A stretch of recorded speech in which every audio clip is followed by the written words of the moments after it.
Nah, kemudian akhirnya sepakatlah ya, para sahabat berijtihad untuk mengambil 4 peristiwa besar dalam hidup Nabi. Yang pertama adalah apakah kita mulai sejak hidup Nabi, dilahirkan Nabi sallallahu alaihi wasallam, atau pada saat diwahyukan kepada Nabi sallallahu alaihi wasallam, atau pada saat hijrah Nabi sallallahu alaihi wasallam, atau pada saat meninggalnya Nabi sallallahu alaihi wasallam. Tahun mana ini akan kita mulai?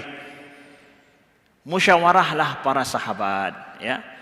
Ali bin Abi Thalib yang kemudian mengusulkan jangan pakai hari lahir Nabi, jangan hijrah Nabi, jangan pula masa diwahyukan pada Nabi, dan jangan pula masa ketika meninggalnya Nabi sallallahu alaihi wasallam. Tetapi ambil adalah apa? Ketika tahun pertama hijrah Nabi sallallahu alaihi wasallam. Itu adalah ide daripada Ali bin Abi Thalib yang kemudian diamini dan didukung oleh Khalifah Umar bin Khattab dengan kata-kata beliau, innal muhajirah yufarriqu bainal haqq wal batil. Sesungguhnya peristiwa hijrah ini, perpindahan para sahabat ini adalah merupakan pemisah antara hak dan batil. Ini peristiwa penting, ini peristiwa besar. Maka kita buat penanggalan dengan hijrah tersebut. Akhirnya disepakati oleh sahabat yang lain, kita mulai tanggal Islam dengan tanggal hijrah. Jadi balik ke belakang 16 tahun pada saat Khalifah Umar bin Khattab. Jadi pada saat Khalifah Umar bin Khattab itu sudah bukan tahun pertama, tapi tahun ke-16 Hijriah. Mulai dari situ. Saudaraku yang dimuliakan Allah. Adapun bulan-bulan Hijriah, bulan-bulan Qamariyah tersebut ada Muharram, Safar, Rabiul Awal, Rabiul Akhir ya, Jumadal Awal, Jumadal Akhir, Rajab, Sya'ban, Ramadan, Syawal, Dzulqa'dah, Dzulhijjah.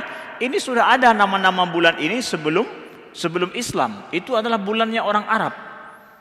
Tetapi yang belum ada, yang belum ditentukan bulan pertamanya yang mana. Nah ini, karena sudah penanggalan, nggak boleh pakai nama saja. Seperti orang Aceh.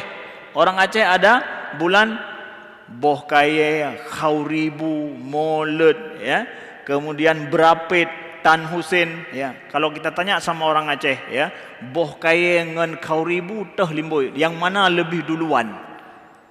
Ya, nyan hana limboi lom, belum ada nomornya. Nomor mana tahun bulan pertama belum ada lagi.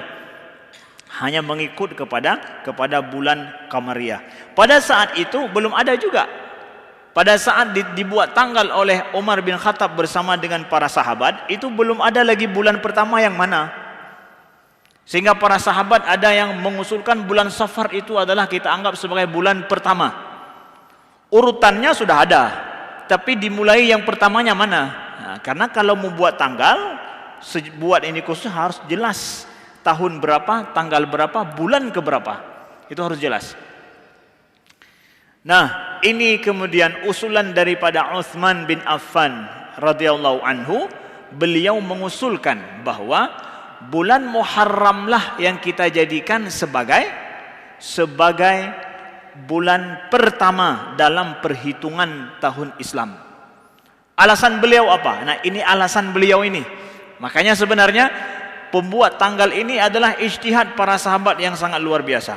Ini ijtihad para sahabat ya, yang Nabi tidak membuatnya, para sahabat yang buat.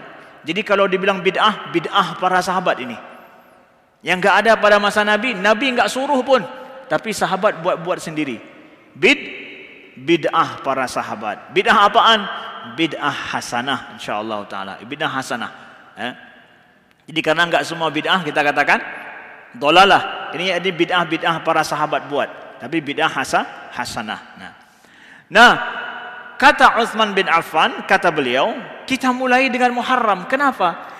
Karena bulan Muharram adalah bulan selesainya pelaksanaan ibadah haji. Dan ibadah haji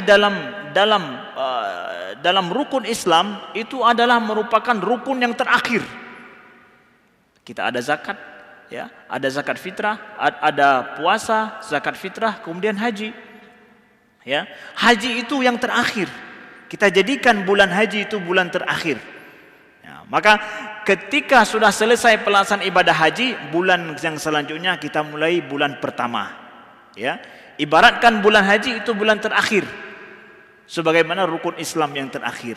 Nah, begitulah ijtihad, begitulah alasan daripada Utsman bin Affan, diterima oleh semua para sahabat, sangat cocok, sangat cocok. Ya, dihubungkan dengan ibadah yang terakhir, lalu bulan selanjutnya mulai dengan yang pertama, begitu. Saudaraku yang dimuliakan Allah. Nah, akhirnya dijadikanlah Zulhijjah sebagai bulan terakhir, Muharram sebagai pasti jadi yang pertama langsung, karena urutannya demikian adanya.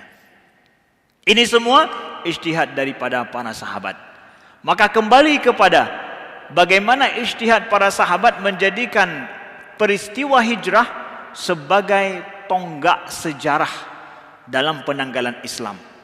Yang kata Umar, hijrah ini adalah merupakan hijrah ini adalah merupakan yang membedakan antara yang hak dan yang batil.